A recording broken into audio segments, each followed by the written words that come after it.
Good afternoon and welcome to the Athletic Grounds here in Armagh for this, the TG Cahir Ladies All-Ireland Junior Football Championship final replay between Fermanagh and Antrim. You join us here on Fermanagh GAA TV just as the Mayo Bridge Pipe Band lead the two teams round in front of the stand, a packed stand full of colour and, might I say, full of heat, because it is a very, very warm day here. We're up towards the late teens and maybe 30 degrees here in the Athletic Ground, so it's going to be a tough day for the players in these conditions. I'm delighted to say I'm joined by a fellow Fermanagh man and a man who needs very little introduction in terms of ladies football, former All-Ireland Intermediate winning manager with Tyrone, and now the manager, of course, with the Breffni girls in Cavan. That's Jerry Mohan from the Brookborough Club. Jerry, you're very welcome to Fermanagh GAA TV. Thanks, Jet. Glad to be here.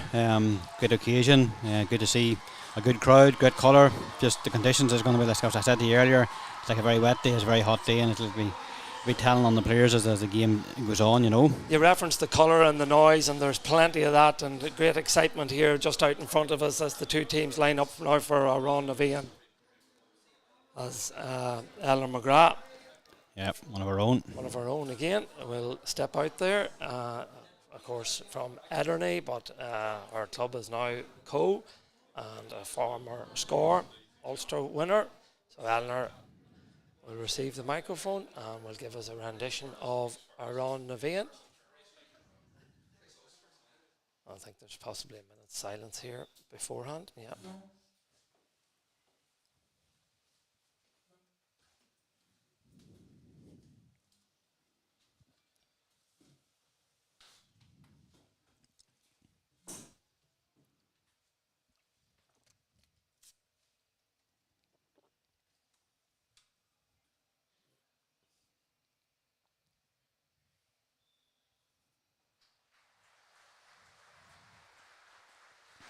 So a minute's silence observed, and now we will have Eleanor McGrath with our Ron Navian.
Ron Navian, sung by Eleanor McGrath. Just to give you a brief run through the teams. The Fermanagh team will line out with Roisin Gleeson from St Pat's Donagh in goals, a full back line of Emer Keenan from Kinawley, Molly McLone from Newton Butler, and Shannon McQuaid, who wear the number 4 jersey from the Tempo Club.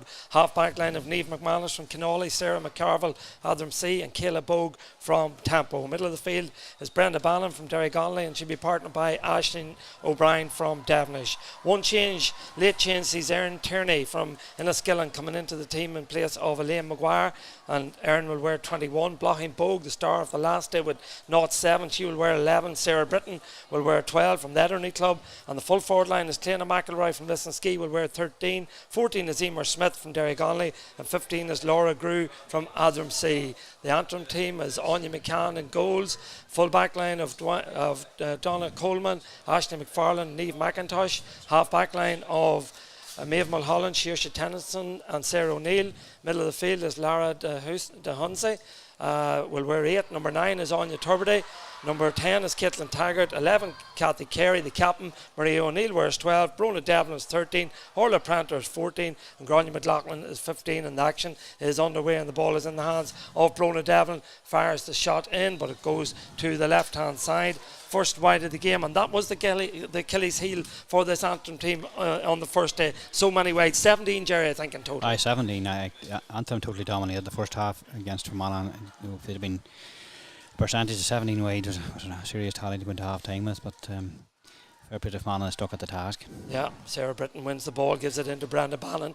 Bannon does well, has support there. Did she carry it too long? The referee, yes, the judges that she has carried the ball too long. Our referee this afternoon is Lorraine O'Sullivan from Donegal. She won an All-Ireland Junior Championship final with Donegal back in the day, so an experienced player and now a referee. Yeah, good to see that as well.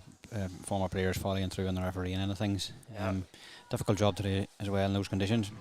Yeah, terribly warm in here. You will hear us speak about that quite a bit, I'm sure, as the ball is well contested there. De Hunzi does really, really well, gathers it, feeds it forward. Antrim coming forward looking for a score from Maria O'Neill, the 18-year-old. O'Neill still going strong. O'Neill runs into a wall of green jerseys, lays the ball back out. Opportunity for Antrim, but that's good interception there by Aisling O'Brien. I think it is brilliant play from the young Devonish girl. Gives it back there to Kayla Bogue. Bogue now gives it forward to her sister, or it's Emer Smith, in fact, who's in possession. Smith, wearing number 14, does really, really well. Needs support, fists the ball inside. Has support there from Aisling O'Brien. O'Brien lays it off one more time to Sarah McCarville. McCarville from Adam C. Good run from McCarville, but the ball is in over the top of the referee. Has noticed a nudge on the back there on, was it Blochine Bogue? Blochine, yeah. Yeah, he nudged on the back for Blochine, so this will be an easy opportunity one would expect for Emer Smith for the first score of the game. Should be, but it's just probably on the wrong side, Bremer, but Emer's good at them anyway. She'll take her time now and try and get a point from this, but referee was quick on that one, just to be nudging. We'll take them all, Jed. And Emer done well here in terms of her hold-up play. She had nowhere to go, but waited for support, and that support arrived. Yeah, she intelligent play. She kept possession well, and she didn't get on as many scores the last day. She played out a deeper role, and she seems to be out deep and Blochine in full forward today again. Well, she scored 5 goals and 20 points in the championship to date. She's 11 points behind the leading scorer, that's Mo Nerney from Laois. Well, she can make that 10, not that that'll be bothering her too much, but that's the opening score of the game for Fermanagh, the lead by 1. Certainly. Very composed there when she's taking that there. Took her time and just slotted over the bar nice and easy, and it's a great to get up and run as a free taker and get the first score on the board. And it's hard to believe, Jerry, that she's still only 21. She seems as if she's been around for so long. Yeah, great talent, and a very humble down there girl. Wants to play her football. Been a few years up in Dublin now, and COVID didn't help her, with the Conor Cup and stuff as well. But it's great to see her developing as it goes along, as well. Very modest girl, a great role model. As Antrim come now with Aisling McFarlane breaking out from the full back line, gives it to De Hunzi. Lara De Hunzi got awarded player of the match in the final. Lays the ball forward there. Orla Pranter, the girl, of course, who got that last minute free that leveled matters of 1:13 apiece and meant that we're back here in the athletic grounds for the replay. Orla is fouled and the referee awards a free in for Orla. Aye, look, it's just going to be any touch at all, it's going to be a foul. It's good to see. It'll suit the forwards. You run and attack the opposition at all, you're going to get a free. So more difficult free this one, Jerry. Set the scene there. It's farther out, 30 metres out, but they've just nailed it. So yeah, that's our free takers is unsung. Yeah, Grania McLaughlin from the Glenavy club levers matters up, and as you say, Jerry, that was a difficult kick, for an opener, but she steadied down and slotted it very well. No, both free takers have been very, very composed. And that's going to add to the occasion, add to the game when they're not kicking wide, especially when free kicks are so important in the game. So the kick out comes from Roisin Gleeson, gets good distance on it, but is well read there by Saoirse Tennyson. Does well, gathers possession, gives it to her captain. Her captain's Kathy Carey.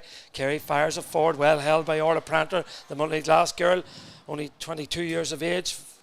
Puts the ball across, watched there on this occasion by Sarah McCarville. McCarville does well, defends her area, gives it back to her captain and her full back, Molly McGlone. Not the best ball in the world, and De Hunzi does well, wins it back. Oh, that ball has gone in over the goalkeeper's head into the back of the net. A goal for Antrim. It was a speculative effort from Laura de Hunze, and the ball nestles in the back of the net, but there was a number of mistakes that led to that goal, Jerry. Yeah, and Laura, in fairness, she made the turnover from Fermanagh defence. She got the big long arms she has, but she had a fine game the last day. I didn't think she maybe merited player of the match, but she had a fine game the last day as well.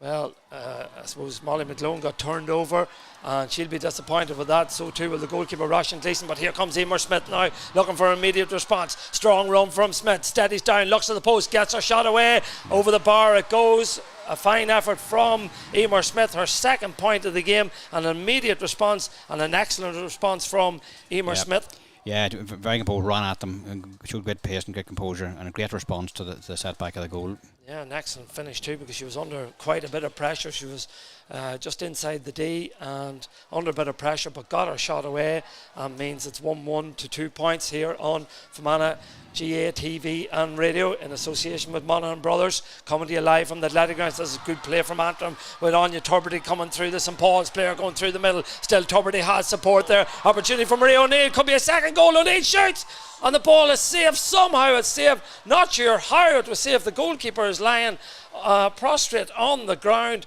Evidently it must have hit the goalkeeper, hit her in the face. It seems to have hit in the face. It happened that quick.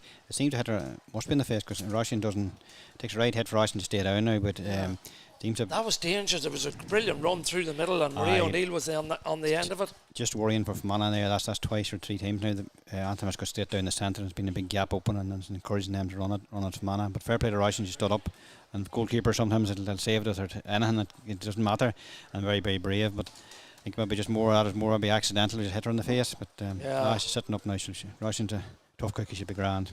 To be honest, I thought the ball had gone by her, but as you say, Jerry, it came off her face or her forehead, and I think it was Molly McGlone then that was back in place to pick up the ball as it was getting close to the line. See, the save was one thing, but Fermanagh reacted well to get when the ball did break. Molly came in and swept up the break, and it's a free out now. Well, it's good to see Roshan Gleeson, as Jerry says, back on her feet. The 34-year-old from the St Pat's Donagh made her debut in 2009, so she's around the county scene a long time, plenty of experience. Like experienced player, and it's good to when the call come for Roshan to come back into the panel to steady things up. It's very good. And she brings a very steady and calm influence around the defence as well. And that's what you need. You need your goalkeeper being in control of things and calm, and when the big moments happen. Well, the referee's given a penalty here. Well, that's a strange one. I can't answer that one.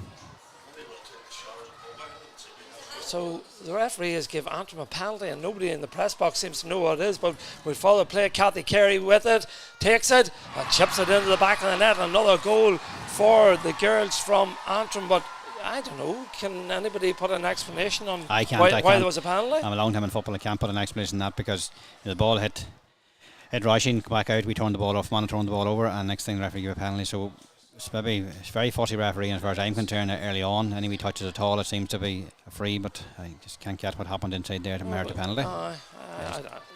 But game's going on ahead. Fermanagh are back in possession with Emer Smith. Back it goes there to Brenda Bannon.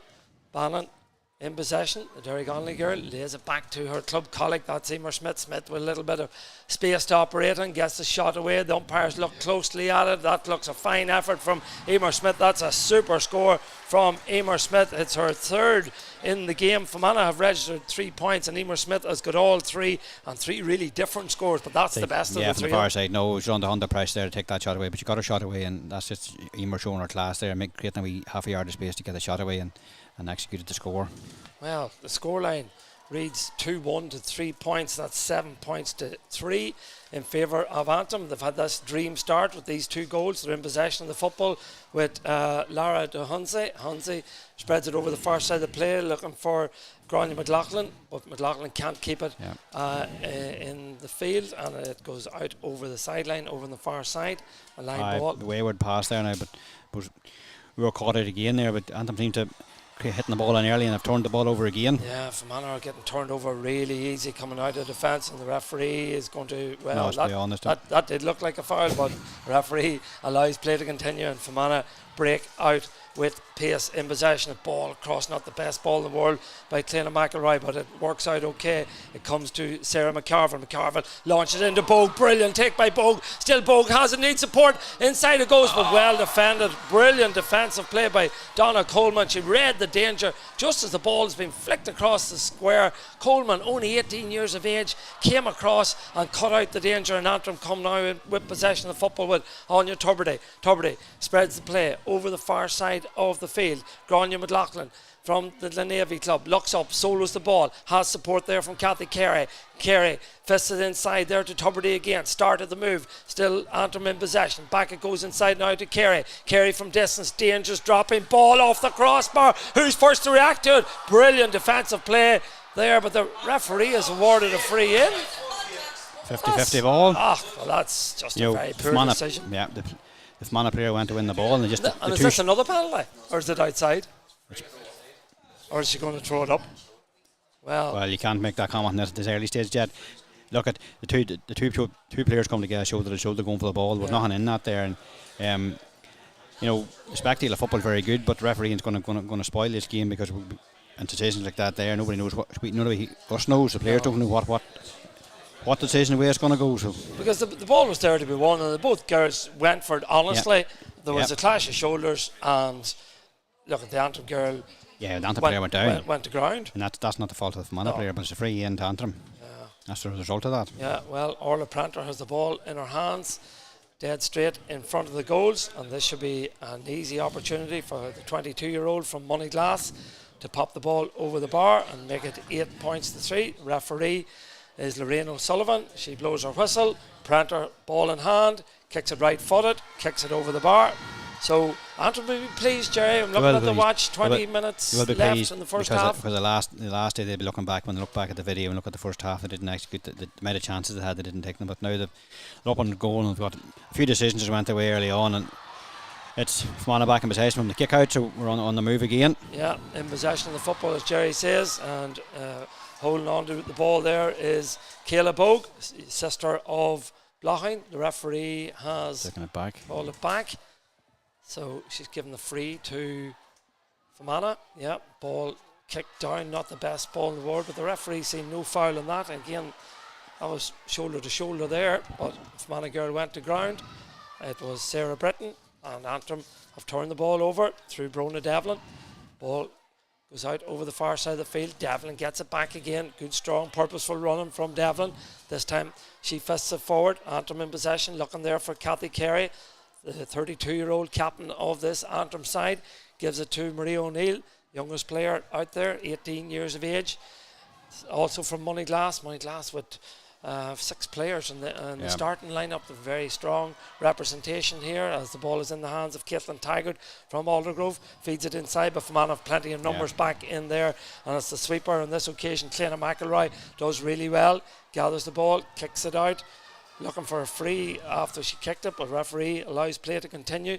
Ball is in the hands of the Antrim girls there. Kathy Carey 45 metres out from goal, out in the heat and the hot sunshine here on the athletic grounds. Gives it to Orla Pranter, back inside it goes, looking for Pranter again. Pranter being followed on this occasion by Sarah McCarville. Ball goes in, but it's watched this time by Roisin Gleeson. That'll help her confidence, Jerry. Great, because that was on the crossbar, and Roisin's always good at that there, and you took the ball to the crossbar, and now Fermanagh's back on the attack again. That's the voice of Jerry Mohan with us here on Monaghan Brothers Fermanagh GAA TV. A little bit of hesitancy there from Laura Grew, but she finds the intended Fermanagh player. That's Brenda Bannon. Bannon to Smith. Smith now in a bit of possession. Back it goes to Bannon. Bannon lays it off one more time to Bogue. Bogue has support there if need be from Sarah Britton, but she goes the long route. Does blocking Bogue, looking to get a bit of space, but she's attracting 2, 3, 4, 5 Antrim defenders watching her, so surely there's a little bit of space for other Fermanagh players to operate in as Tierney lays it across there to Britton. Back inside it goes again to Smith.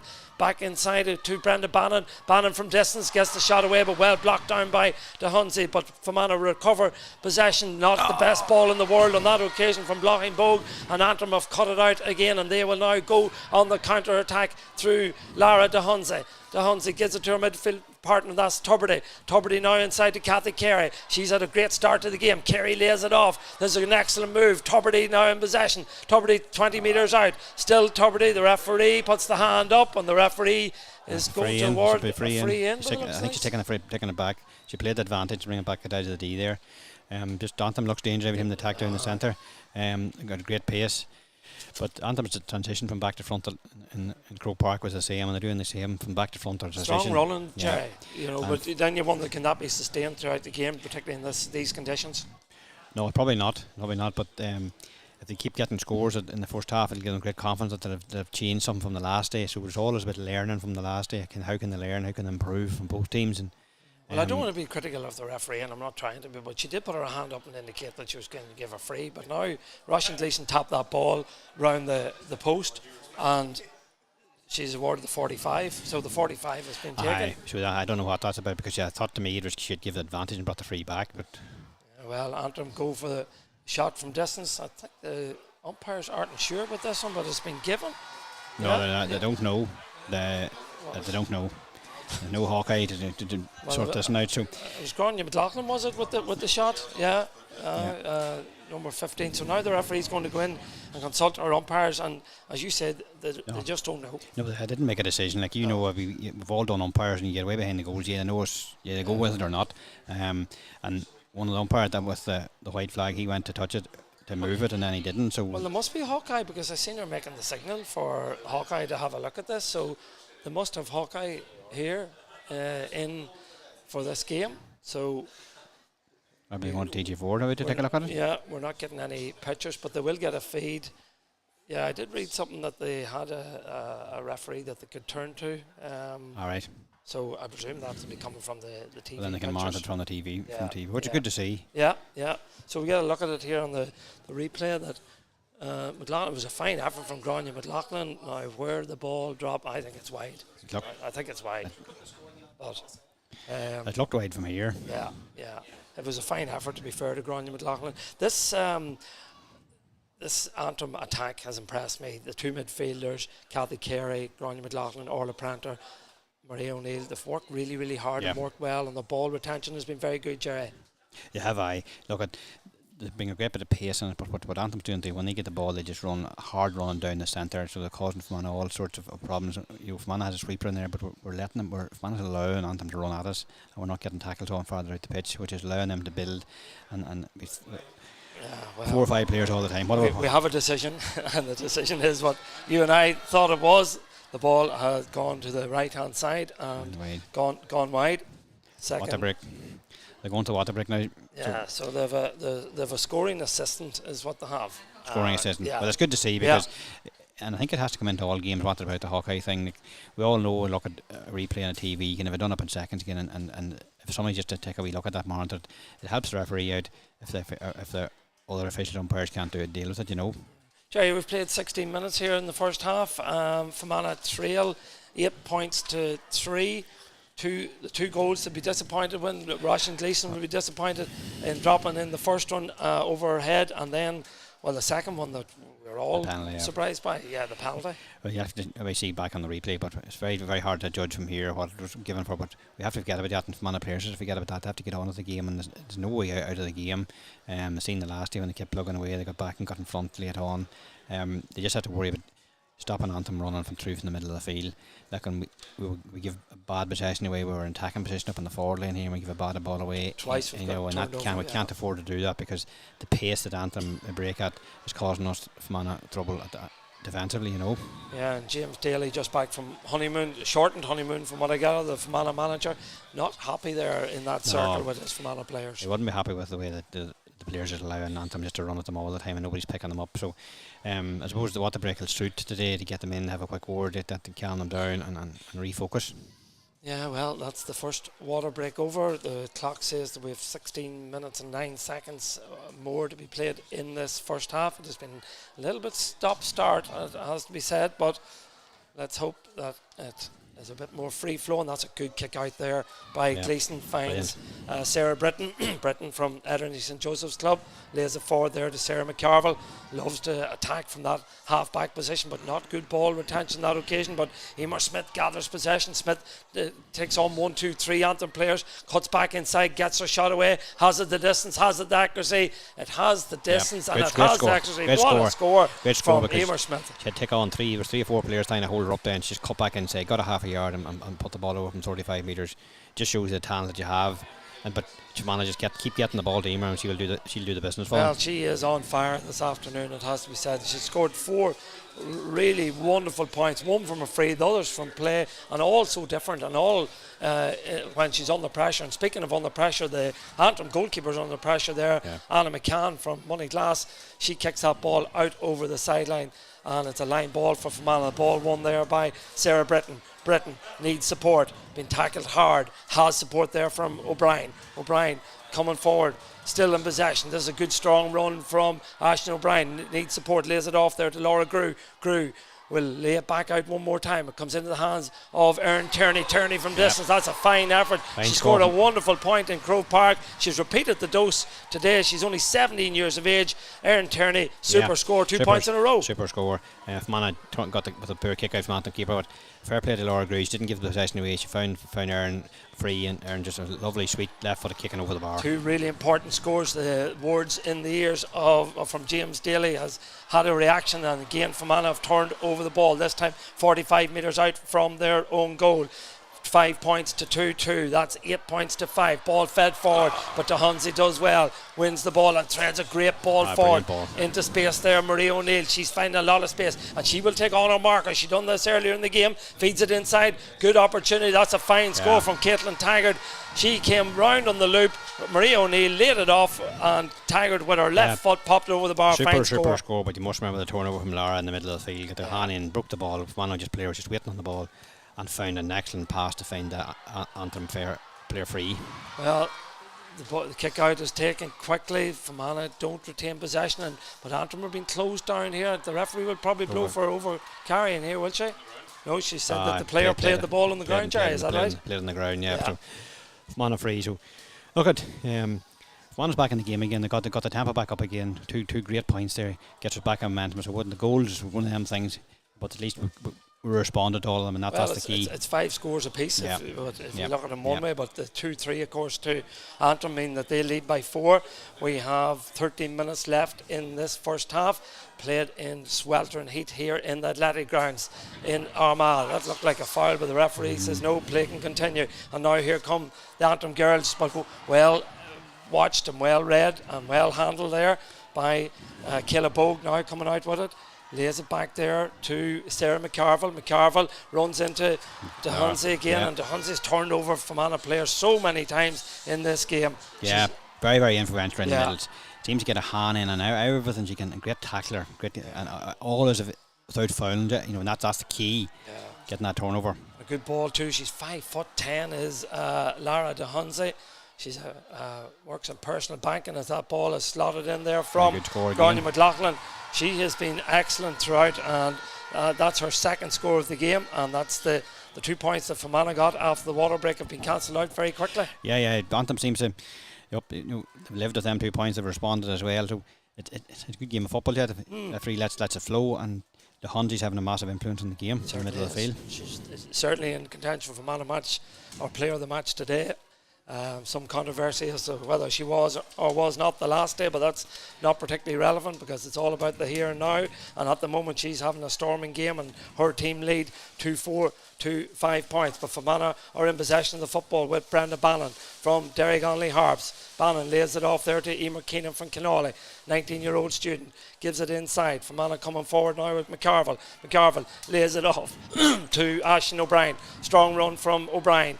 The young Devonish girl gives it inside, but again, poor ball given away, looking for Blocking Bogue, but didn't get their hands on it. And now here come the Antrim girls again with Maria O'Neill. O'Neill gives it inside.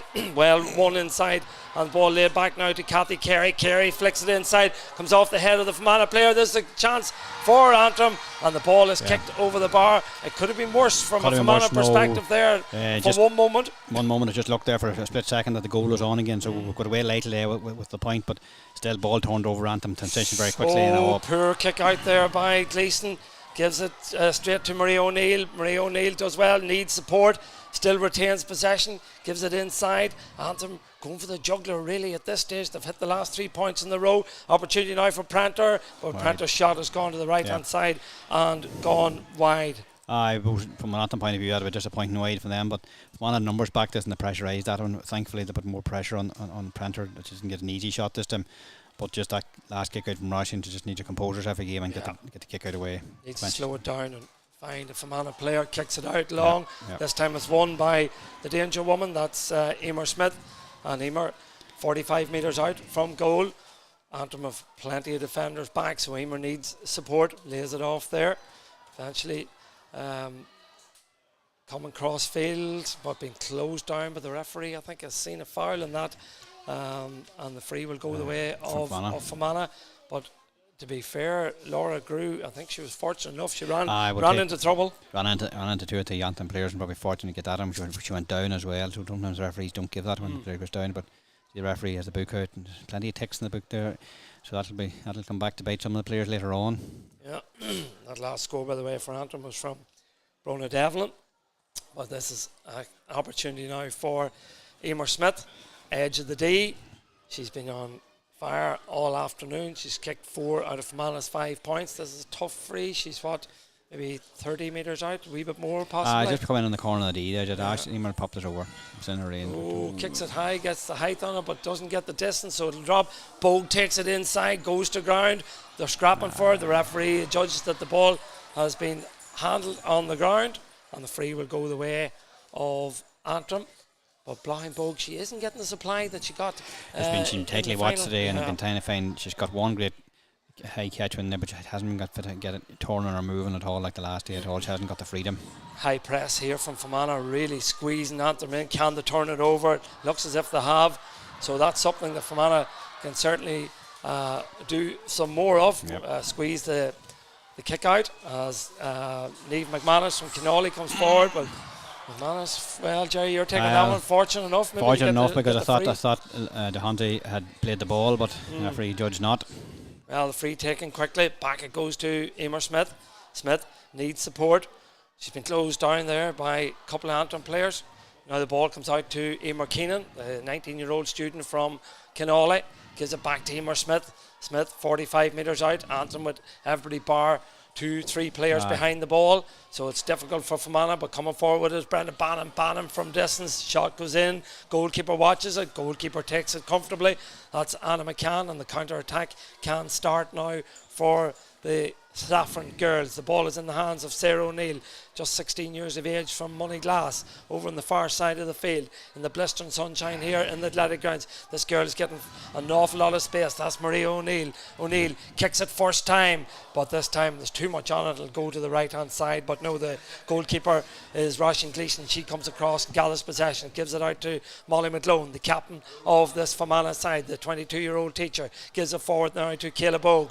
Bogue being held up there by Kathy Carey, but Bogue does well, gets inside her marker, gives it back now to Sarah Britton. Britton looks up, middle of the field, gives it to Emer Smith. Smith gives it back inside again. This is better from Fermanagh. A little bit of space now for Sarah Britton.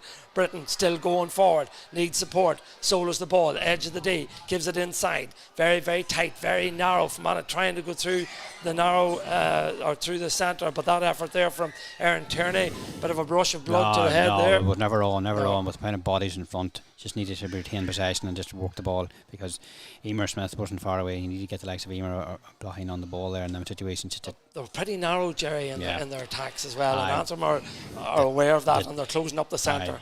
We're all concentrated in the D there, so we need to get width in there, and if we can get a player or two in, and even one player inside making them runs inside, you get pop a pass into, you could get over the top of that whole Antrim defence. But or even a diagonal ball, Yeah. into Blocking, because Blocking has wonderful hands in there, Yeah. and she is 1-on-1 most of the time. But we don't seem to see them. Just see the bodies, and Aaron just kicked their panic and just kicked out and kick it over them, and the shot never was on that occasion. But look, it's still hope, still plenty to play for. Fermanagh still get Emer more on the ball, for she's untouchable today now. If we can get Emer on the ball, especially if we need closer to goal, Antrim will not stop her.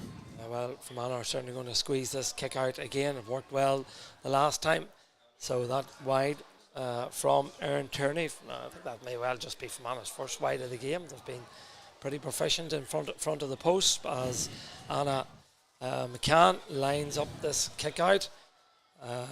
And this time it goes really short to the full back there. That is Ashley McFarland, and she does well. Feeds it out to Maeve Mulholland, and Antrim are able to build from the back very successfully, striding forward over on the far side of the field.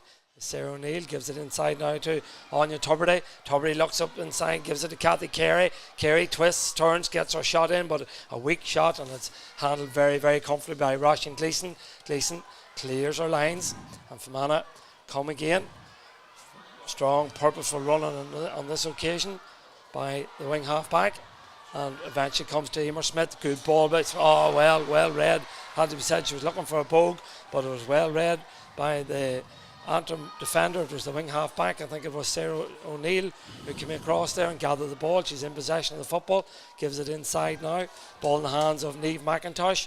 She was the girl that picked up the sin bin in the final in Grove Park. Gives it over now towards Grania McLaughlin. McLaughlin from Glenavy, coming forward with it.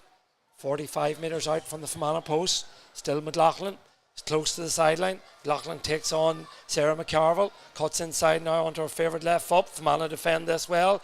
Referee doesn't think so. She sees a foul there. It was Shannon McQuaid, I think, who's been penalised. I think it's a free out. It's a free out, it's a free out for charging. Yeah. That seems a bit, and the referee stopped play because that's free out. Yeah, and now the referee, well, she's doing a little bit of writing. She's looking for a player, I think, at this stage, but there's a lot of numbers not to be booked at this different time. No yellow cards or sin bins as yet, but wee bit of attention needed there for Shannon McQuaid, the tempo girl. She's on the ground. It seems to just the Antrim player just caught her head up in the shoulder or something high up away, and to be fair to McQuaid, defended well because she knew that McLaughlin wanted to cut in her left foot, and she read that. She read that and she stepped in and forced the Antrim player to foul or charge this ruling in ladies football with the definition of who's charging. If you stand up, and needs serious looking at. Jerry, the blind bogue has moved out now to the centre half forward position, and Emer's gone in full forward. So funny, I was going to say something about that there. It must be frustrating with Blocking. She hadn't gone into the game, so maybe get right round there away, get her on the ball, which was very strong running the last day as well. Here's a girl, speaking of strong running, who's doing really well this afternoon, is Aisling O'Brien. Ball fed inside now, a little bit of space for Sarah Britton. Can she win the ball? She can.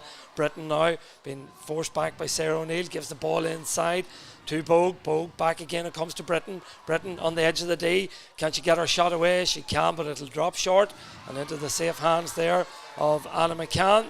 And Antrim are able to clear their lines. 4 minutes and 40 seconds left in this first half.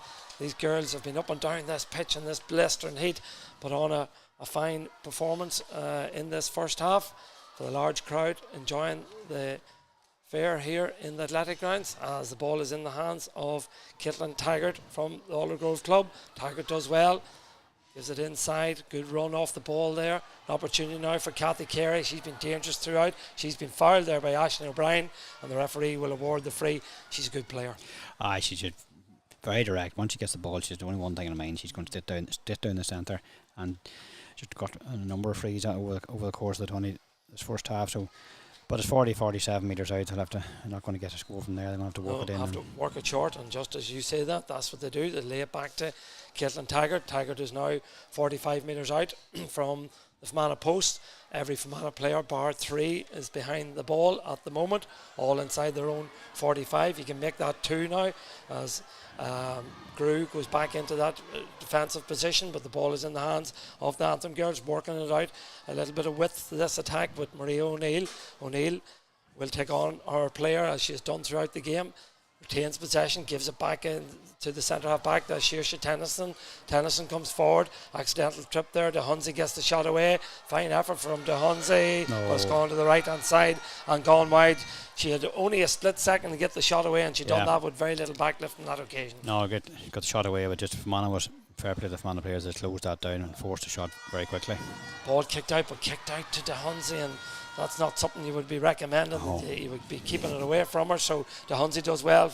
Maybe fancies her chances for another effort at the post, but lays it off there to Orla Pranter. Pranter shifts it over to McLaughlin. McLaughlin will try to curl onto the left. Gives it back to Pranter. Fine effort from Pranter, but it goes to the left hand side. It goes wide. Another wide. Fourth wide of the afternoon. I'm making it for the Antrim girls as we edge towards half time, Jerry. Antrim just getting a bit tired and taking a few shots that they shouldn't be taking. So we're just getting a bit leggy this stage, so the half time will not come quick enough for Antrim point of view. Yeah. That ball has been kicked out by Roisin Gleeson towards Sarah McCarville, but McCarville has been fouled, so the referee awards the free taken quickly. Ball in the hands of Sarah Britton. Britton now gives it to Blochin Bogue. Bogue playing this more deeper role in this last few moments of this half. Does well. Feeds it off inside there to Brenda Bannon. Bannon gives it inside now to Erin Tierney. Tierney scored a fine point in the first half. Also registered wide. Lays it off now towards Niamh McManus. McManus coming across. Needs support. Has it there from Emer Smith. Smith sees Blochin Bogue, as Jerry mentioned, and Bogue gathers the ball quite a distance out. Well blocked on that occasion. Back it goes to Smith. Emer turns and twists onto the left foot and kicks it in and kicks it over the bar. Fine score. What can she not do this afternoon? No, but fair play to Blochin and Emer. You seen Blochin stepped out of the play and got out wide, but fair play to Emer. She spotted her and got the ball out wide, and Blochin then, she was blocked down, but Emer was quick to pick up the pieces and slot over a brilliant point with her left foot. 4 with her right and 1 with her, one with her left, and take that. She had no choice but to go for that. Now, minute and 14, the Antrim management down there, Emma Kelly telling the Antrim girls to bring the ball forward and go for a score. That's well defended by Cléna McElroy. Brilliant piece of defensive play by Cléna McElroy. She read the danger and got her body in front and won herself and her team a very important free. Very important there, because if she didn't get that cut out, it was going to be another Antrim was going to be in on goal. But she's been playing well today. She's out and out sweeper. And there's a bit of a worry here, Jerry. She's in a bit of trouble, but we're close to half time, so referee allows play to continue. Cléna McElroy won't partake in the last 30 seconds, but Fermanagh have possession. That ball has been won really, really well and really purposefully there by Sarah Britton. Done really well. Gets it now to Kayla Bogue. Bogue slips it off there towards McCarville. This is a fine move from Fermanagh. Can they register another score? Ball fed forward. The ball's in the hands of Niamh McManus. McManus on the left boot gets the shot, but drops it short again. Another short for the Fermanagh girls. As we look at the watch, it says 14 seconds. I don't think Antrim will get up the field to maybe register another attempt at the post. Their goalkeeper is Anna McCann. She's in possession. Gives the ball forward there to Sarah O'Neill. O'Neill 65 metres out from goals. 2 seconds on the watch. There goes the hooter, so that will be half time. They got to the edge of the D. If they got another 5 seconds, they would have got their shot away. But the referee and the hooter go, and that means that at half time is 2-5. Which is 11 to 6. 5-point game. Jerry, your thoughts on the first half, your overall perspective? If Man are very slow to get started, Antrim at the tops very well. Unlike the last day, they got first the goal and with a bit of luck, and they got the penalty, which were probably both of them was fortuitous. So it puts them in a strong position at half time. Even enough game, but just the disappointing thing for Monaghan, unless Emer gets on the ball. A lot of Aaron's got a good point, but from that. A lot of many with 3 short the keeper, a couple of short and a couple of wides. Disappointing to them, but we need if we can get Emer on enough ball and Blochin on enough ball, I think we'll still win the game. And will it take a goal, do you think, or can they chip away at points and get back into this game? 5 points is a fairly decent lead at half time. I think if we can get a few points, I don't see the biggest thing a team's going and have to get a goal to get back in the game, but you keep chipping away at it. I think Antrim doubts will come back in because they didn't get the job done in Croke Park the last day. I think Monaghan showed that the last day. They keep chipping away at it. The goal will come, and it did come in Croke Park when the penalty did come, and it'll come on this game if we keep attacking them. But we need to, we have 2 shooters. We need to get Blochin and we need to get Eamons in, and other players in this, maybe it's an awful situation to be in. Everybody says players don't shoot, but make sure you're in a good enough position. Make sure you get it to the shooters, because we have two shooters that's going to your scores all day. And Jerry, for the conditions that prevail and for the people listening, you know, they'll know themselves, because wherever they are in this country today, it's really, really warm. But it's even warmer here in Armagh. I know coming down the road, the temperature that I left home was 25, 26. It seemed to be heading to 29, 30 when I was coming in the road there. It's sweltering out there, and very humid, very close situation out there. So look, it's going to zap the players. They're going to need fresh legs, going to need fresh bodies, and the benches will have a big influence in the second half. But I think from my point of view, if we can keep getting the ball to Emer and Loughlin, especially Emer today, who's on fire, we will win the game. And just when you mention the benches, Jerry, is it a worry for Fermanagh? They're coming in here with a limited panel of 23 players is all they have, whereas you look at that Antrim squad, they have 29 players listed. But it leaves your options, you know. You break down a forward and defenders. You're always looking at the balance in any team, and your the players on the bench as well. You need a balance to bring it to change things. You don't know any game whether your defenders run out of steam, forwards or half forwards run out of steam. We need to bring in fresh legs to get you over the line, and that could be a big factor in the last 10-15 minutes for Mana. But I don't think if we can keep our key players, get the ball to them. Emer showed it today that she can get scores at a very little room. She gets a half a yard at all. She put the ball over the bar, and we need to keep giving them the ball. But and other players need to be patient and not give the ball away and not take them pot shots, so it's not going to go for the bar. So that I'm sure James will be addressing that at half time, and I don't think it's nothing in ladies football or any game. There's nothing to panic about. I think we just need to keep our composure. We responded well to the goal, especially the second goal. We're a great response. We've got a great point, so it's still there. We just need to not panic, and if you said we need to get a goal, that goal will come at some stage in the second half. We keep the possession in that key area. That's the confident voice of Jerry Mohan with us here on Monaghan Brothers Fermanagh GAA TV and radio, wherever you are in the world. We hope you're enjoying this broadcast. We will take a well-deserved break, I think, at half time, and get into somewhere that's a little cooler, because it's sweltering in this press box here this afternoon here in Armagh.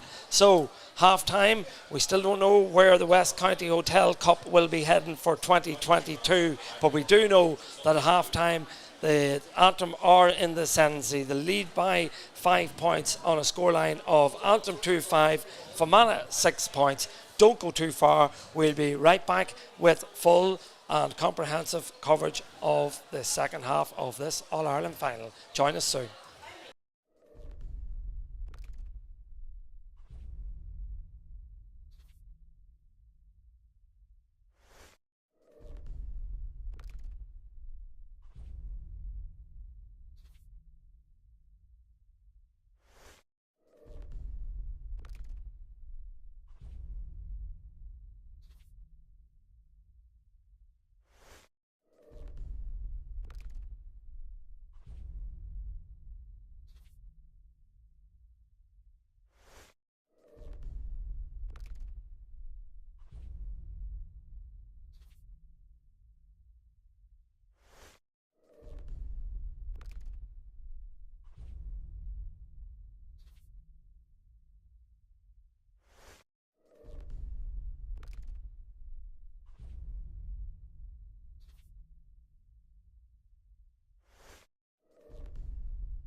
Welcome back here to the athletic grounds. Both sides just out on the field of play. Referee ready, throws the ball in. We're underway in the second half. We are aware of one change. Nuala Curran is on the field of play for Fermanagh. We'll give you more details on that in a moment. As coming forward with his Blocking Bogue.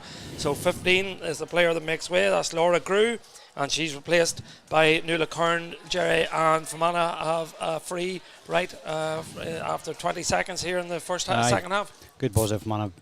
Very strong on the tackle there and forceful, strong and run through the ball, and not just fouled. So it's just an edge of the day again for Emer. So hopefully she start off in the same vein as she started off in the first half. Yeah, she scored Fermanagh's first point after 2 minutes from a free. Since then she's hit 5 points in total.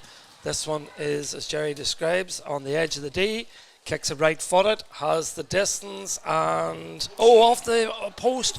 Well, very unfortunate there for Emer Smith. Came back off the post, and the Antrim girls were the first to respond, and in particular Sarah O'Neill, who comes storming out with the ball for the Antrim girls, and they come on the counter attack. Emer Smith is the one that's doing all the defending on Donna Coleman there.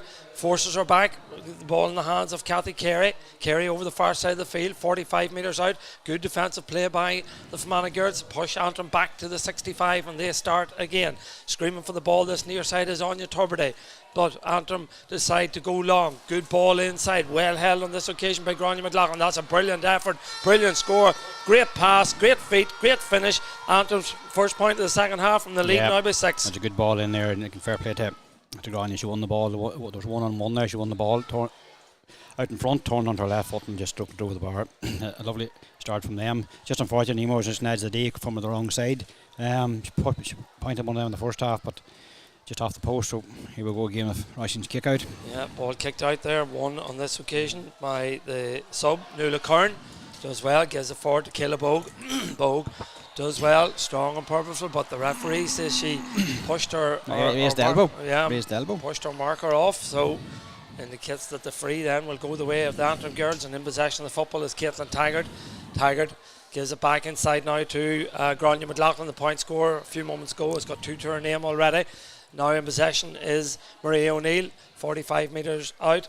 Still Maria shows that turn of pace that she showed in the first half, but Fermanagh now have 3-4 players forcing her back towards the stand side over the far side, but intelligent ball out to Brona Devlin.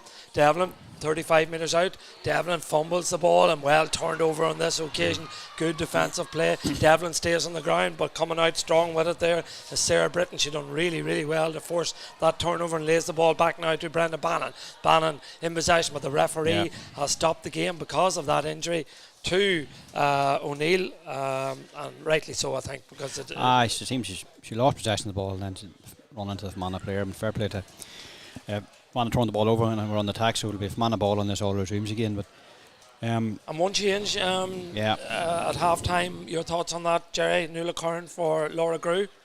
Laura maybe wasn't in the game as opposed to time. Maybe she's a bit more stronger, maybe more forceful player. You see she's playing further out the pitch as well, so she got on good possession early on there, so she got herself into the game on the first good touch. So be interesting to see how that pans out, but she seems to be playing out in centre half forward position. Well, she's an experienced player, 34 years of age, is Nuala Curran, playing in an All-Ireland final here in the athletic grounds. First time since 2017 that the junior final has gone to a replay, and back then it was Fermanagh who defeated Derry in Clonus, and today it will be sorted out. There'll be extra time or penalties if necessary, but Antrim are in a strong position. They lead 2-6 to 6 points. They're in possession of the football with Caitlin Taggart. Taggart gives it inside. Ball fed forward there, looking for Brona Devlin. Devlin twists and turns, sees an Antrim girl in acres of space. That is Grania McLaughlin with the trusty left foot. Fires it in, but well defended on this occasion. Good block there. It was Emer Keenan who got in the block. It was an excellent block, and Fermanagh have turned it over, and the ball is in the hands of Blocking Bogue. Fermanagh really need a big second half from Bogue. She kicks it left footed, but not a good ball. This time it goes out over the sideline, and well, the first time I've seen the umbrellas up in the athletic grounds to keep the sun away. It's very warm out there. It was stuffy and close in here, but the sweltering heat out there, so it's very tough on the players. But that was a disappointing ball there from Blocking to kick it out into the stand. just trying to find Emer down the line with it. Yeah, well, Ashley McFarlane, the full-back, she was the girl that came forward and won that crucial free that brought this game to a replay last Sunday week. That final was, so more or less 2 weeks to recover and replenish and get ready for this replay. And Antrim have certainly recovered and replenished themselves because they're leading this game by 6 points, and they're in possession with Lara De Honze. De Honze has been excellent in this game, still in possession, edge of the D, threads a ball through there to Caitlin Taggart. Taggart looks at the post, Taggart gets a shot away, and that's a fine score. The Fermanagh players were attracted to De Honze. De Honze spotted Caitlin Taggart in a bit of space, and she tapped it over confidently. Yeah, headed the ball out to her. Laura De Honze is having a very great influence all around the middle there. She probably have confidence in shooting after the wade in the first half. Just probably one of her weaknesses is her shooting, but everything else has been a massive player for Antrim. Man on the attack here. Fermanagh in possession of the football with Emer Smith. Smith close to silent, good first time ball inside.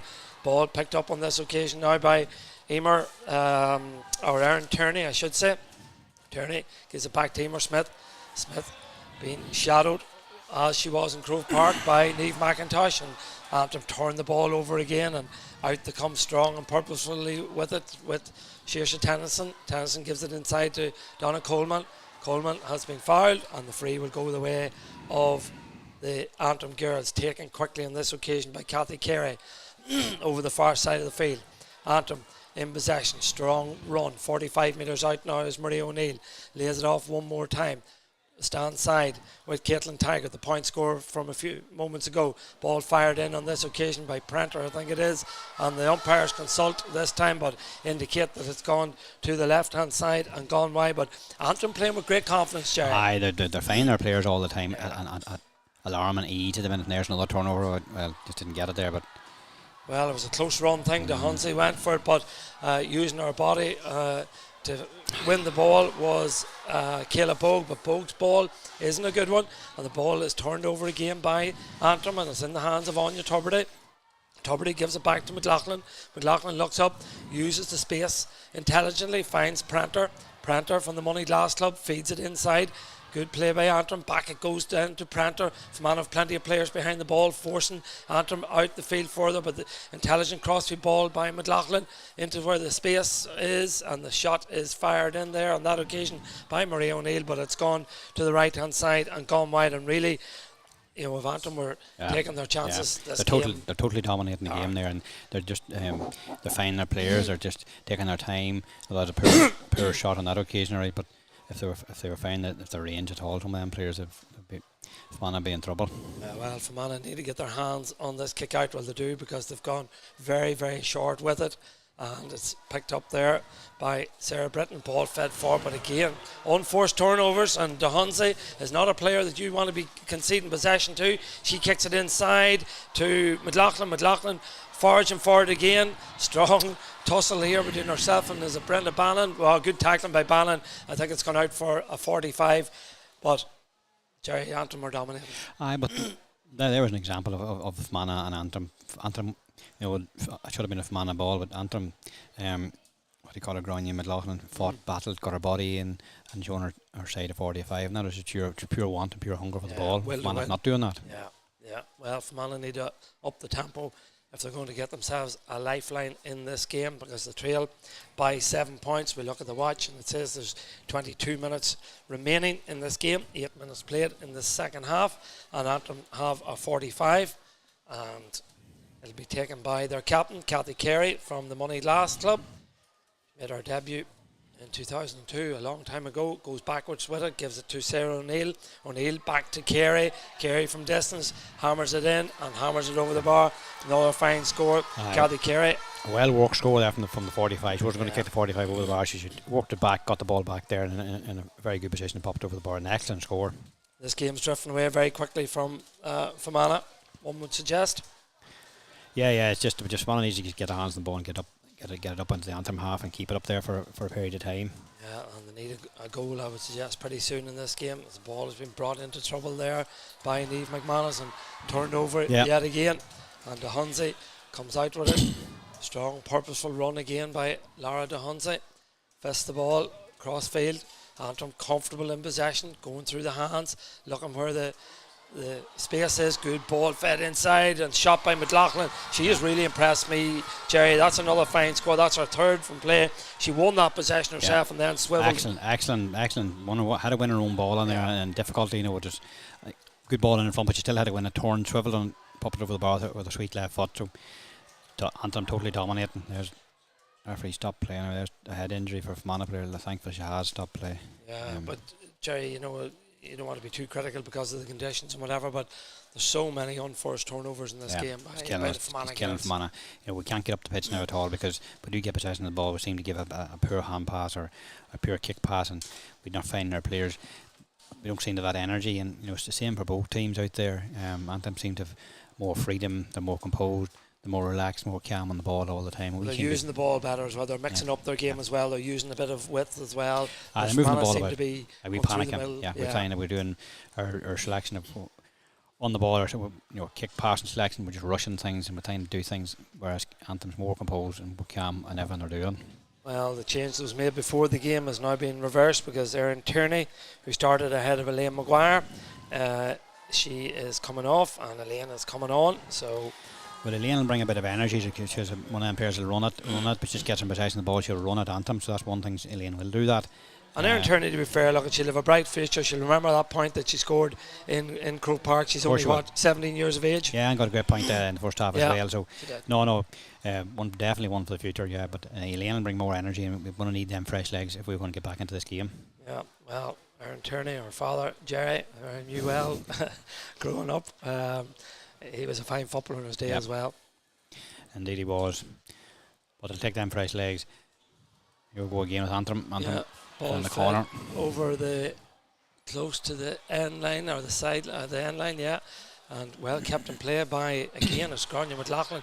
She's been really, really good. My new Emer Keenan's given her plenty to think about on this occasion, but McLaughlin does well, gives it back now to Tuberty. Tuberty fires the shot in, but Fermanagh have plenty of numbers back there. Should come out with the possession of the football, and they do, through Kayla Bogue.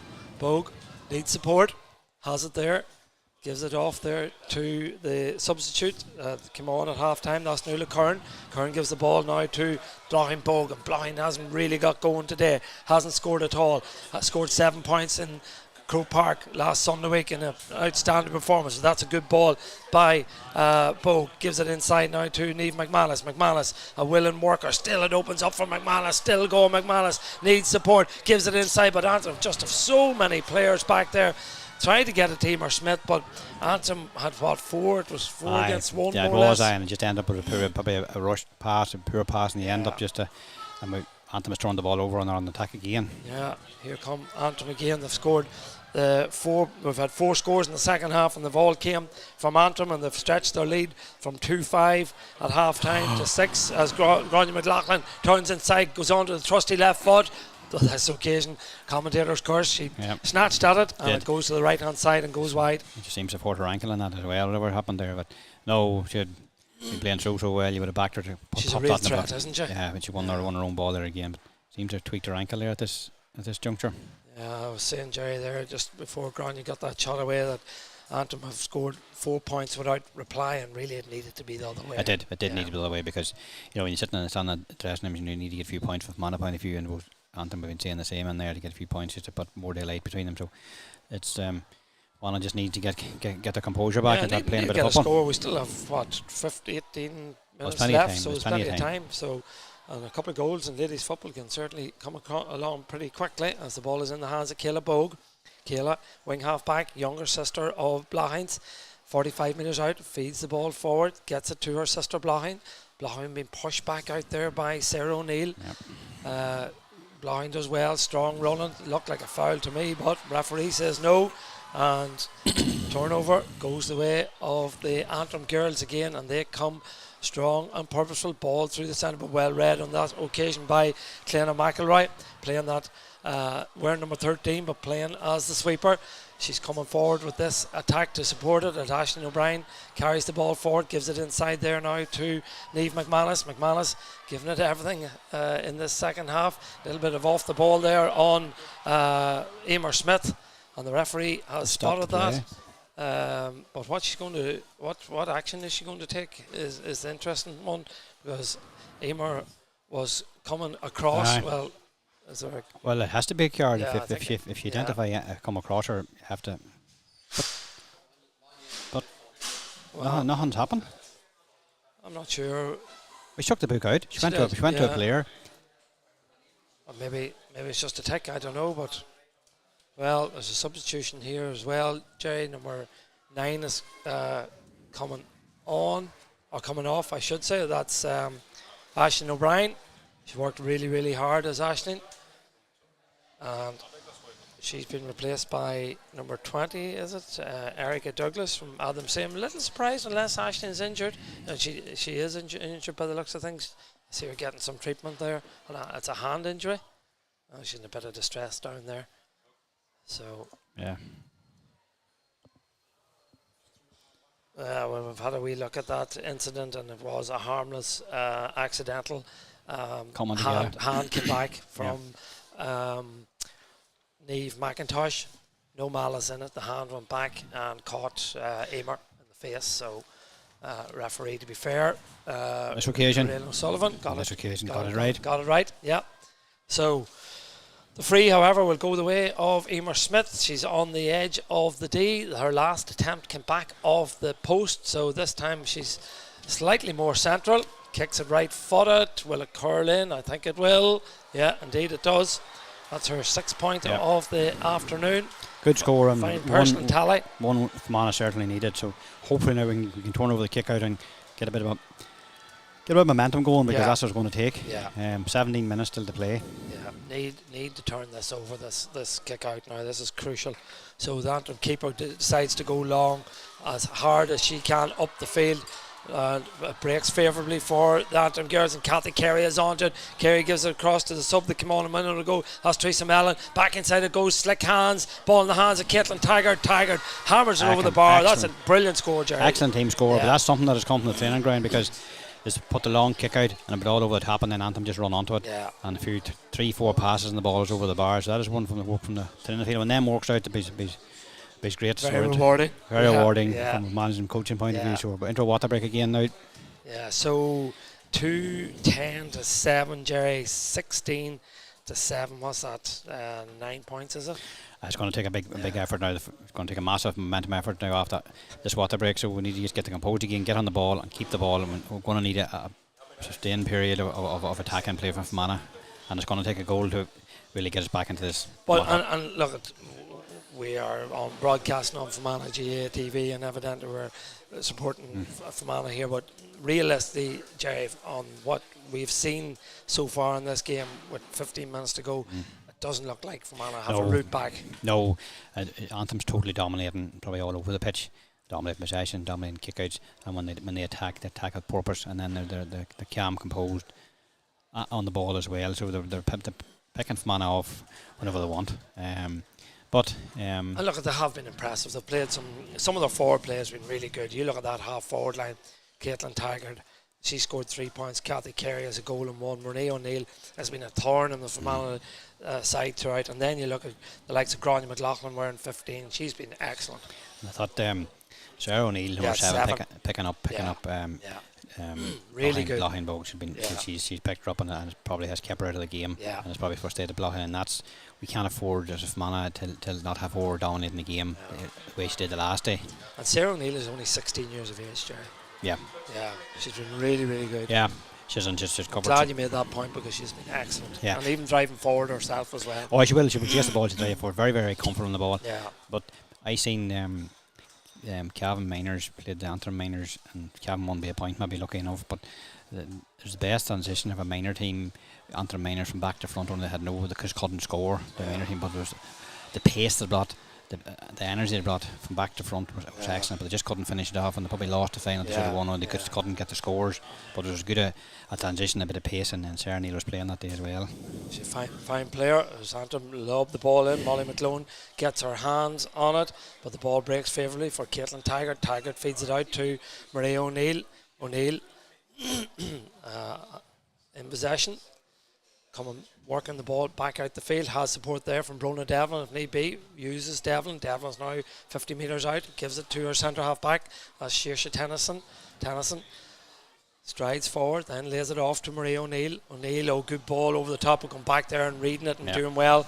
Again, has been Cléna McElroy. She had a slow start to this game, but she certainly put in a couple of crucial interventions and turnovers, and on that occasion she read the danger, and Fermanagh have the opportunity to come out the field with Kayla Bogue over on the far side of the field. The sun beating down here, really, really hot conditions here in the athletic grounds as Fermanagh win themselves a free. They're becoming a little bit rushed. They just need to steady down. There's a substitution going to be made. It's going to be number 24 on the Antrim side. That's Teresa Mellon, who's going to come on in place of, well, the aforementioned Maria O'Neill, 18 years of age. So an opportunity now for the Antrim management to run the bench to a certain extent, but they'll be a little bit cautious, I'm sure, as well. Well, they'll be thinking on the last day as well, but maybe fresh legs in that middle third of the field, maybe keep assessing the ball, keep doing what they were doing from an Antrim point of view. So Fermanagh just need to get on the ball in the attacking third of the field and try and get in behind Fermanagh or in behind Antrim and get a goal. Yeah. So the St Bridget's girl comes onto the field of play.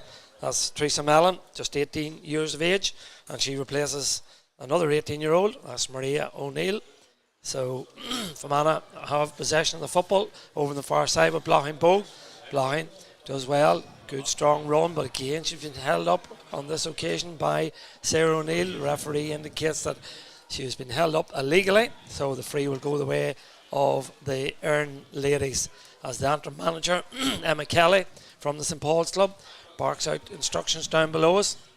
Fermanagh take the free quickly, back inside it goes. Not the best ball in the world, but it's been recovered by Niamh McManus, who's had a good second half.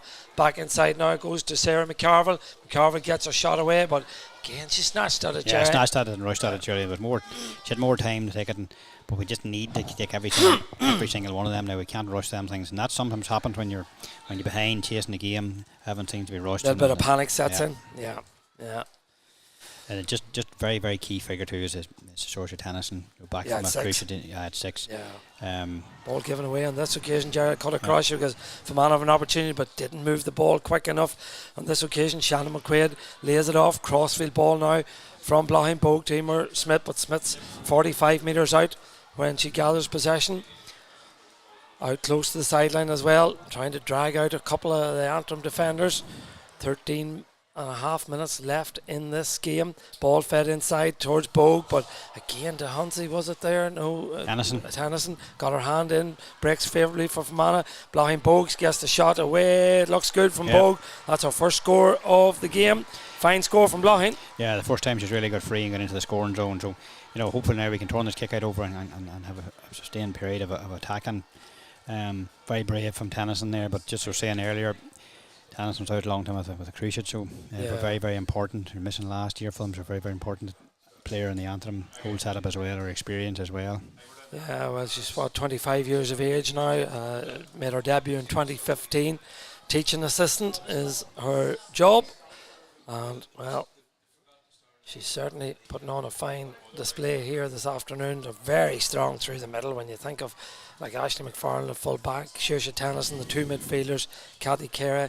Now all the Printers had a quiet day, but in saying that has been no, she's very influential the last. She just hasn't got on a very, very trusty left foot, but just hasn't gotten on enough possession today to hurt Fermanagh. But with Gráinne McLaughlin being on fire and the half forward line being on fire in the midfield, so that's compensated for that.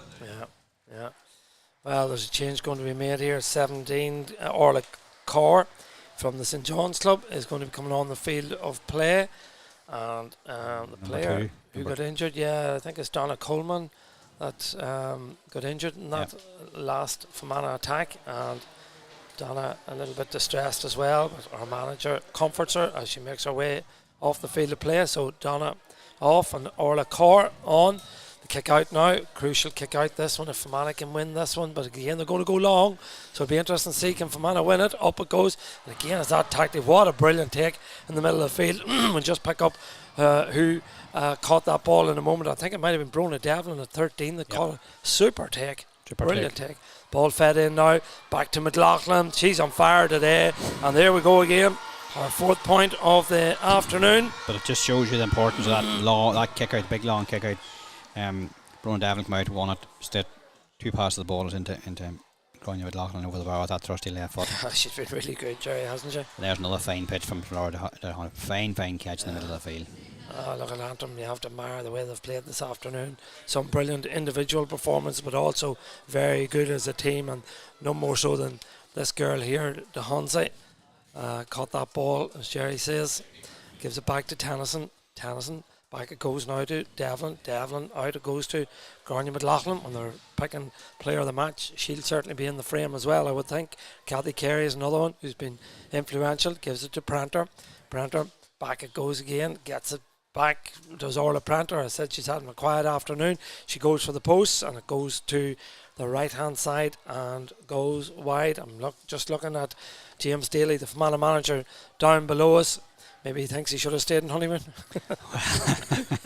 I wouldn't think James would be thinking that. It's just it's a difficult place to be when things are not going your way. We've all been there.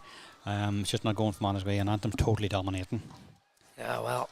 And that's over carrying it Fermanagh again. So we're just rushing things, we're trying to force things, and it's just not working out. And Antrim move the ball quickly again. Get down to Kathy Carey. Carey down to Pranter. Picks it up, Molly McLone on her shoulder. Pranter might fancy her chances. Edge of the D, fires the shot in. This looks better from Pranter. Just got herself a yard and had the confidence to pop it over. Good forward to keep shooting, and she's had a poor from on her book. She's a poor day, but she'll have to get her second point. Is that I think I make it? Second point, one from a free and one from play. So 11 minutes played, or left, I should say. 2-12 to 8 points. That's 18 to 8, 10-point game, and Antrim win possession again. And if there's going to be more scores, I think they're going to come the way of the Antrim girls. On this occasion, the ball runs through to Gleeson, but gives it away to Hansi. Well, she got caught in two minds, didn't she? And she went for the goal. But and there was a player inside for the goal. The goal was on. It was. Unfortunately, from my point of view, that could have been another goal. But Laura's had a fine game, but her shooting, her decision making up on that end of the field is not good. But she's been a fine game. She's been excellent. Ball fed out by Gleeson. Gets it there to Blahin Bogue to her sister, her younger sister Kayla, 19 years of age. Blahin 21, but again, ball turned over, and it's that girl again, Sarah O'Neill, only 16 years of age from Moneyglass. Really, really good. Moneyglass with 3 players in defence and 1, 2, 3, 4 in the attack, so 7 players from Moneyglass on this Antrim side. No, fine football. She's been excellent all day there, and she was trying Blahin, and then she got Kayla Bogue just turned her over there, but she gets a hand in. She just sticks to her task, but you want a good defender to do. Yeah, Grania McLaughlin close to the sideline. Still McLaughlin goes rounds a couple of players, hammers the ball over the bar. Well, when you're on fire, these things go your way, and look at, she made it happen herself. She cut inside from the end line, beat 2 players with ease, and then from a really difficult angle, Jerry, what a score. What an individual score. That's just a touch of individual brilliance there, because she had all to do, defenders to beat, took it on, but when your confidence up, heels up, everything happened for you, and I think that makes that 5 points it just got. Yeah, really, really, and that's the pick of them. Oh, that's excellent score. Coming off is Caitlin Taggart. She has 3 points to her name. She makes her way off the field of play. Didn't pick up who came on. I was making some notes, but we'll pick that up shortly. 29 minutes left in the game, and another turnover there, but everything's going the way of the Antrim girls. So this will be an opportunity for Grania McLaughlin in the game with her left foot. Another change on the Fermanagh side. Sees Brenda Bannon. Brenda had a good first half, but really, really quiet in the second half, and she's going to be replaced by there's no Andrea Gordon. No harm in that. If you worked hard in them conditions, you're going to run out of energy, and you're going to have to put fresh legs in there, especially in that around the middle of the field, because we've been chasing the game, and we just need fresh legs in around that area. So the free will be taken by Grania McLaughlin. She'll be a couple of metres inside the D when she kicks it with the trusty left foot straight in front of the goals. Make that 6-5 from play, I think. 5 from play, and one from a free. Yeah, that's the first free. She's certainly in contention, Jerry. Has to be. Yeah, she's been really good throughout. No, she's been stepped up to the plate there when they needed scores. Got it, because if you look at Pranter on our normal day, Pranter would be getting most of the scores, but not today. Yeah, no, Grania McLaughlin, very, very impressive. So 2-14, that's 20 points to Fermanagh's 8. Fermanagh's just scored 2 points in this second half. And Antrim dominating in the sun, and they're in possession again. Ball spread out here to Teresa Mellon, who came on a few moments ago. Mellon takes on our marker. Our marker's Caleb Bogue, does well, lays it off to McLaughlin. McLaughlin fires it back out, too much on it on this occasion, chips it over the head of DeHunsey, and she's not happy about that, and Fermanagh turned it over, and the ball is in the hands of Fermanagh's danger woman, that's Emer Smith. Smith does well, goes forward, takes on our marker. Our marker is Orla Carr. There's an excellent run from Emer Smith. Did she overcarry? Referee says no, still Smith. Working really, really hard, needs support, and tries to chip the ball across to Niamh McManus, but the Antrim girls got back very, very quickly and turned the ball over, and here they come again. Ball fed forward there by Tuberty. Tuberty gives it to Mellon. Mellon over the far side of the field. Antrim looking for more scores. Route one ball in towards Kathy Carey. What a pass. Carey, can she finish? The answer is yes. What a brilliant goal. What a pass in. Kathy Carey, her second goal of the afternoon. Wonderful, wonderful score. And all came from that turnover up on the far side. I was just going to say there, Emer was no help for Emer, and she was trying to try to pass through there, and once they got the turnover, what an excellent score. But that just sums up Antrim all day. They've been just excellent out of the pitch and finished off with one of the scores of the match. Yeah, they've been really good. They've been really, really impressive. Some of their football and some of their scores, and that goal there was excellent. Really, really astute pass inside. Kathy Carey picked it up and blasted the ball at the back of the net. 3-14 to 8. The Saffron girls lead here comfortably as Kayla Bogue comes forward for Fermanagh, looking for a consolation score. Fine effort by Bogue. Umpires like the look of it. That's an excellent score from Kayla Bogue. Look, players could let their heads go down easy enough, but Kayla Bogue certainly didn't on that occasion. No, but Kayla's been excellent all day. Yeah, she's been defending, attacking, moving the ball the field, running at Antrim. She's been her standout player, except for Emer Smith. She's worked really hard. Really hard. Yeah. Antrim get the kick out away. On this occasion, it's down towards Orla Carr. Carr coming forward with it. The 21-year-old from St John's gives it to the other substitute that came on. That's Teresa Mellon. Mellon to DeHunsey, fed back to DeHunsey. Fancies her chances, as you say, Jerry. No. Her shooting isn't her strong point. I see now with Tyrone Minor girls way back a number of years ago, and she was a 16-year-old, excellent football, but no, her shooting, no. She needs to go to the training ground. I don't know, but if you had her, you'd keep her around the middle. You don't worry about that. But no, it's just her strong point. That's her only weakness. But I'm sure she's young. It'll improve as the years go on. She's only a young girl as well. She's only 20 years of age. She has a very bright future ahead of her, does Lara DeHunsey. Ball fed forward, well picked up again on this occasion by Elaine Maguire. Lays it off, good strong run by Clena McElroy. She's had a very good game, Jerry. Well, she read the game well, but she didn't pick it up on the ground now. But if you right football, it's glistening ski as well. So her father was a fine footballer. Yes, don't know why they defend by but corner forward. Don't know why that come, but look at she's read the game very, very well. Like, and now I suppose with the game the way it is, she's driven out a number of occasions in the second half and put the ball from our 45 to the opposition 45, which is badly needed, and not enough players doing that. Yeah. So Kayla Bogue comes off with 5 minutes remaining. Replaced by Ciara Elliott. Don't know what. I'm a bit surprised at that one. Yeah, Ciara been her, as I said a few minutes ago, one of our better players. Yeah, maybe. Well, here's an opportunity for Fermanagh. Sarah Britton. Well, that's a poor effort by Sarah. She was dead straight in front of the post, and I'm not sure. Maybe she got caught in two minds or whatever, but it goes badly to the right-hand side and wide as Antrim make another change, and it's Megan McCarry from Glenavy is going to come on for Sarah O'Neill, and she'll get some reception. Yeah. And deservedly so. Excellent game for young girl. 16 years of age, 5'8", fine player. Oh, fine player. No, she's cover some. These kick-outs are phenomenal, aren't they? Look at that. She's going to win the ball again. She's won that on the opposite 45, so that kick-out went the whole length of the pitch down to the Fermanagh defensive 45. Shot goes in, well held on this occasion by Roisin Gleeson. Clears her lines. Out it comes to the substitute that came on a few moments ago. Oh, it went out over the sideline, Jerry. My Seems was to blocked there for a minute. Ciara Elliott. But no, it seems to have out over the line, so it's given a lane's person to give a lane ball to Antrim. Yeah. But that just sums up Fermanagh GAA. You know, no, a lot went right and they're going right. You know, but you make your own luck in this game too. Oh, we've been out of sort today now. We just haven't been at that level. No. So Antrim, look at the watch. It says 4 minutes to be played. Ball in the hands of Anya Tuberty. Looks like a tug on Tuberty's arm. Yeah, referee agrees. So the free will go the way of the girls from Antrim.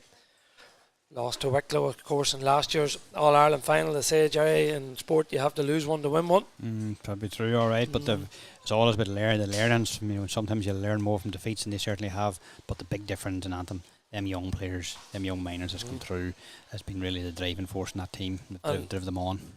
It's a super effort by Grania McLaughlin. She has been absolutely fantastic. Many is that, Jerry, now? 7, is it? Yeah. That's 5 in the second half, 3 from play and 2 from freeze. And I was going to ask you there, how do you see, you evidently see a lot of inter-county ladies football.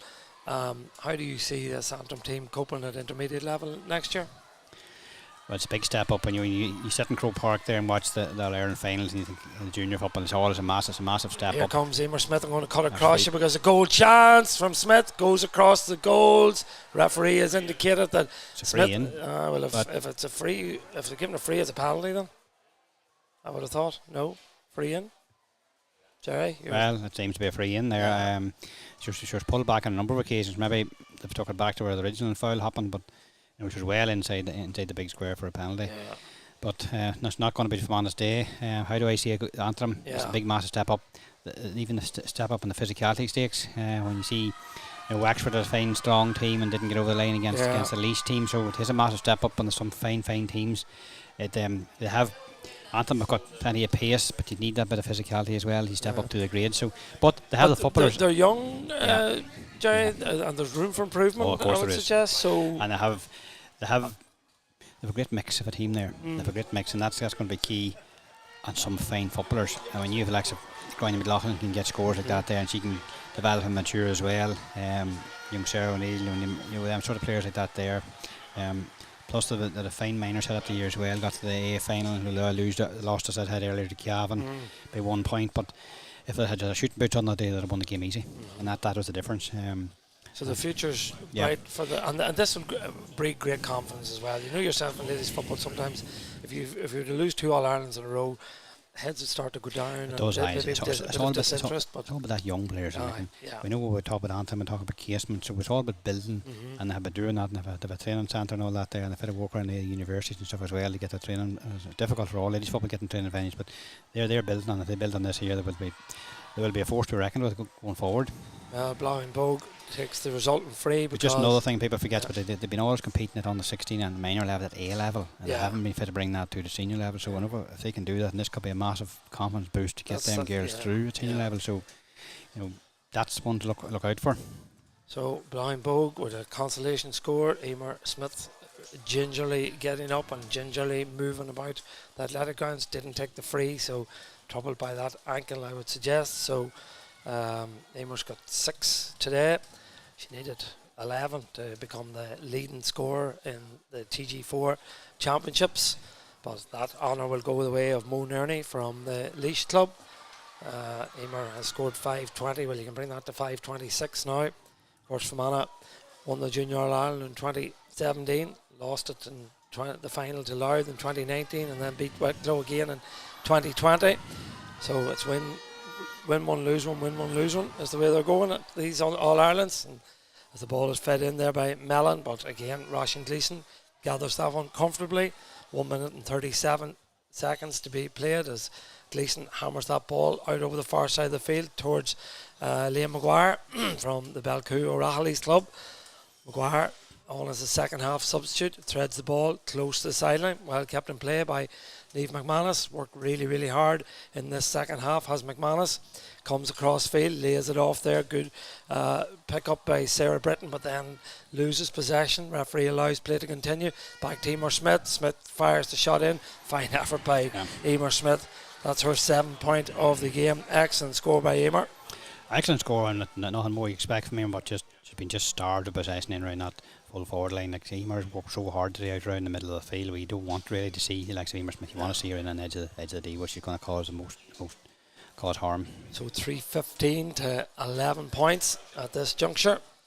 Very comprehensive victory. I suppose the 2 early goals were always going to be difficult to claw back as Blocking Bogue now comes forward. Fermanagh looking for more consolation scores. This is a strong run by Bogue, gets the shot in, dangerous effort, but it goes to the right hand side and goes wide. So another wide for the Fermanagh girls as the clock ticks down. 20 seconds here. 20 seconds. No, fully deserved. Like if Fermanagh men, we have to say, fully deserved Antrim victory. They were the better team all over the pitch. Yes, with Emer, we know what Emer can deliver, but other than that, and Cloughin Bogue, other than that, we had. You can hear the countdown. Yeah. And you'll hear no, the fully deserved. Fully and deserved. and Antrim the celebrations as the manager down below us, Emma Kelly, jumps for joy. She's an All Ireland winning manager now, and so too are her 29 players that are out there on the field now celebrating. The supporters run onto the field. Great scenes. Great to see. A county like Antrim, they've been starved of success over the years, and it's great to see their girls team winning this All Ireland, because it will be a great boost for their confidence. Of course, there's a catalyst for more, and you see that young people and girls out in that, and young lads as well out in that pitch there. It's going to do wonders. Plus today, I hadn't to go back to Dublin down the road to Armagh, and it suited everybody to get the youngsters there, and they're still filing onto the field. So it's a great day for Antrim, and if they can build on that there, and I know they will, but there's a lot of good working on Antrim as well, and at underage especially, there's quite a number of years. So it's a fruition of all their labours, and a lot of people, yes, the management there, but a lot of people behind the scenes and working on development squads and underage teams, minors, on the 14s, 16s and minors. So a lot of good work coming to fruition today, and you have to hand it to them. They were totally dominated. Yeah, from start to finish. I suppose when you look back, I did mention there towards the end of the game that the couple of goals, it was a fortunate goal. It has to be said that Laura got early doors after 5 minutes, went over the head of Roisin Gleeson, and then the penalty goal, one we're not quite sure why it was given. Have to look at replays of that. Yeah. But it was always going to be difficult to hold that back, wasn't it? Give them that platform, give them that confidence where their Achilles heel last year was their finishing, and they couldn't get the scores. Yeah, so the half time, Jerry, it was 2-5 to 6 points, and then the second half, really dominant. Dominated, they just took over, and they controlled the game. They played it at their pace, they controlled the game from start to finish. So it was a very comprehensive victory, and not how much you have to hand it, but you have to tip your hats to Antrim on today's performance. So comprehensive victory for Antrim from a Fermanagh perspective, Jerry. Back to the drawing board.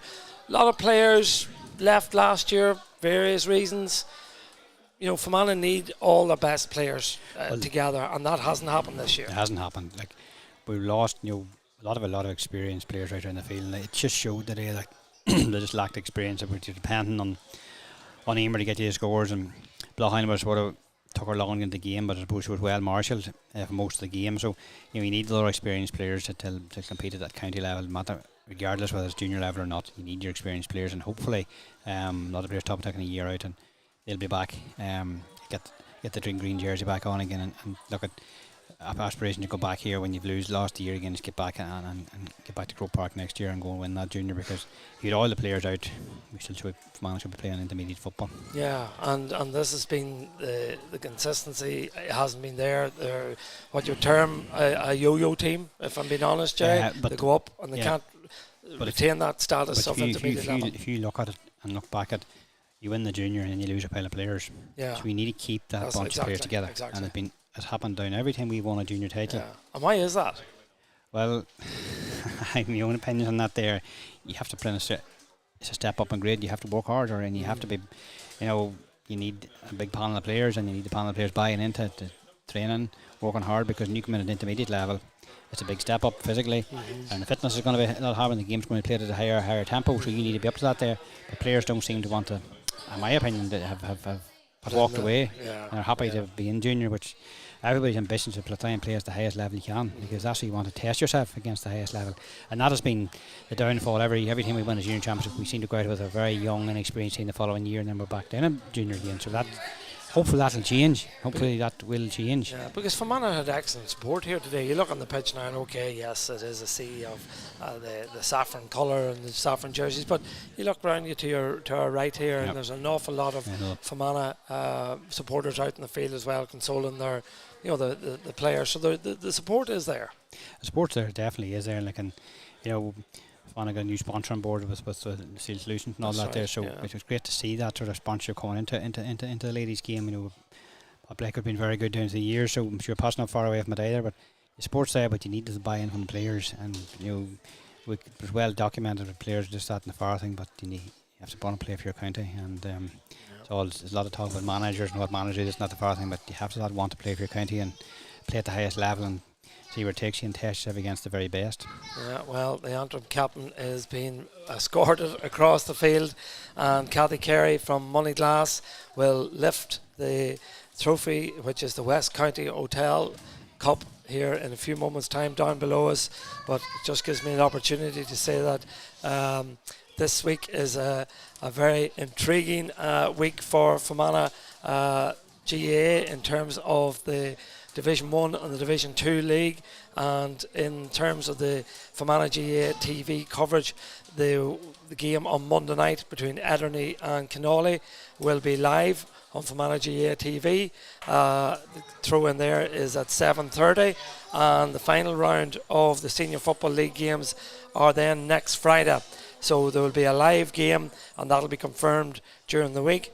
But we will also have correspondence around the grounds at those games that are of importance to the top and bottom of both leagues, and we will try to give our audience a really comprehensive coverage of what all is happening on Friday evening throughout the county as the leagues come to their conclusion. So tune in on Monday evening at 7:30 for Ederney and Connolly, a must-win game for Connolly if they've any chance of making the league final, and also then next Friday evening, really exciting event where we're going to have correspondence around the grounds with one live game to be confirmed during the week. So tune in for that on Friday evening.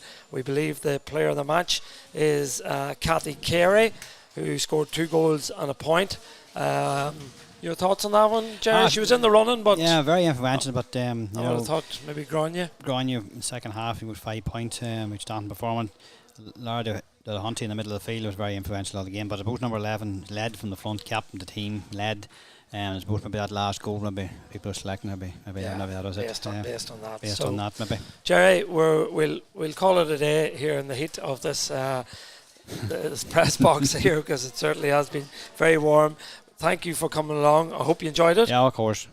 Good man. Always look at watching Sporting of Monaghan team, you always enjoy it. Yeah, and thanks for all your input to this broadcast. So from Phil Flanagan, who is in the background and put all of this together and kept us on air throughout. Thanks to him and to Jerry, and from myself, Jerry Tracy, here in the Athletic Grounds on a disappointing day for Fermanagh ladies, as Cathy Carey lifts the All-Ireland Junior Championship Cup down below us on a day that Antrim are worthy winners of the All-Ireland Junior Championship. They've won this game on a final score of Antrim 3-15, Fermanagh 11 points. Wherever you are in the world, stay safe, and we hope you enjoyed it. And until we meet again on Monday evening, or possibly next Friday evening, take care. Bye-bye.